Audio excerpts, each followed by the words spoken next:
So moving to question number 6.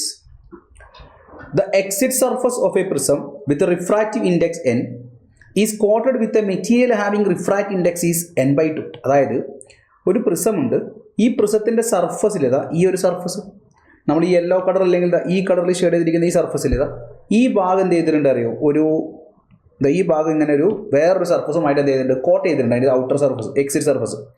അപ്പോൾ അതിൻ്റെ refractive index n by 2, പ്രിസത്തിൻ്റെ റിഫ്രാക്റ്റീവ് ഇൻഡെക്സ് n ആണ്. When this prism is set for minimum angle of deviation, minimum angle of deviation എന്ന് പറയുന്ന സമയത്ത് രണ്ട് conditions നിങ്ങൾ പഠിക്കുന്നുണ്ട്.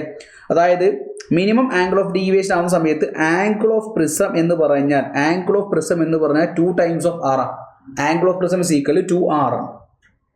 അപ്പോൾ ലൈറ്റ് റേ ഇങ്ങനെ വരുന്നു, മിനിമം ആംഗിൾ ഓഫ് ഡീവിയേഷൻ ആവുന്ന സമയത്ത് പാരലായിട്ട് കടന്നു വരുന്നു, ഇങ്ങനെയാണ് പോവുക നോർമലി. പക്ഷേ ഇവിടെ പറയുന്നത് എന്താ അറിയോ, it exactly meets the condition for critical angle. It exactly meets the condition for critical angle. Critical angle എന്ന് പറഞ്ഞാൽ എന്താ, സർഫസിലൂടെ ഗ്രേസ് ചെയ്ത് പോവുക. ഇപ്പോൾ സർഫസിലൂടെയാണ് എന്ത് ചെയ്യുന്നത്, ലൈറ്റ് റേ കടന്നു പോകുന്നത്. സർഫസിലൂടെ ലൈറ്റ് റേ കടന്നു പോകുന്നുണ്ട്. അപ്പോൾ സർഫസിലൂടെ ലൈറ്റ് റേ കടന്നു പോകുന്ന രീതി ഇങ്ങനെയാണ്. അപ്പോൾ നിങ്ങൾ മനസ്സിലാക്കി വെക്കണം, സർഫസിലൂടെ ലൈറ്റ് റേ കടന്നു പോകുന്ന സമയത്ത് ഇവിടെ ഉണ്ടാക്കുന്ന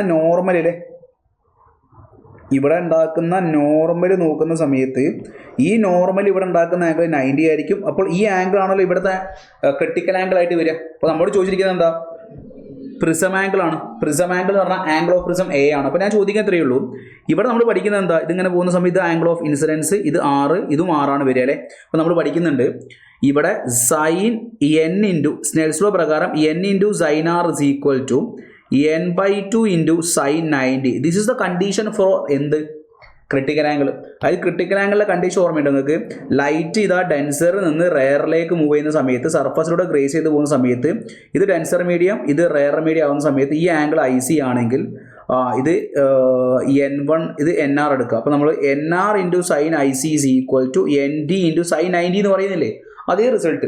ലൈറ്റ് ഇവിടെ നിന്ന് ഇങ്ങോട്ടേക്ക് സർഫസിലൂടെ ക്രേസ് ചെയ്ത് പോകാന്ന് പറയുമ്പോൾ ഇവിടുത്തെ refractive index n into sine r, ഇവിടെ ഉണ്ടാക്കുന്ന angle sine r is equal to n by 2 into sine 90. Sine 90ൻ്റെ വാല്യൂ 1 ആണ്. അപ്പോൾ ഈ n കട്ട് ചെയ്താൽ സൈൻ r is equal to 1 by 2. അപ്പോൾ r ഇസ് ഈക്വൽ ടു 30 വരും. അതായത് സൈൻ്റെ ഏത് വാല്യൂ ഹാഫ് വരിക, 30 ഡിഗ്രിയാണ്. അപ്പോൾ r 30 കിട്ടി. നമ്മൾ ചോദിച്ചിരിക്കുന്നത് A അല്ലേ. ഇത് നമ്മളെന്താ, മിനിമം ആംഗിൾ ഓഫ് ഡീവിയേഷൻ്റെ കണ്ടീഷൻ പ്രകാരം നമ്മൾ പറയുന്നുണ്ട് ആംഗിൾ ഓഫ് പ്രിസം എന്ന് പറഞ്ഞാൽ 2 times ഓഫ് എന്താണ്, r ആണ്. അപ്പോൾ നമുക്ക് r-ന്റെ വാല്യൂ അറിയാം. So angle of prism will be 2 into 30, you will get 60 degree. Option 1 is the right answer.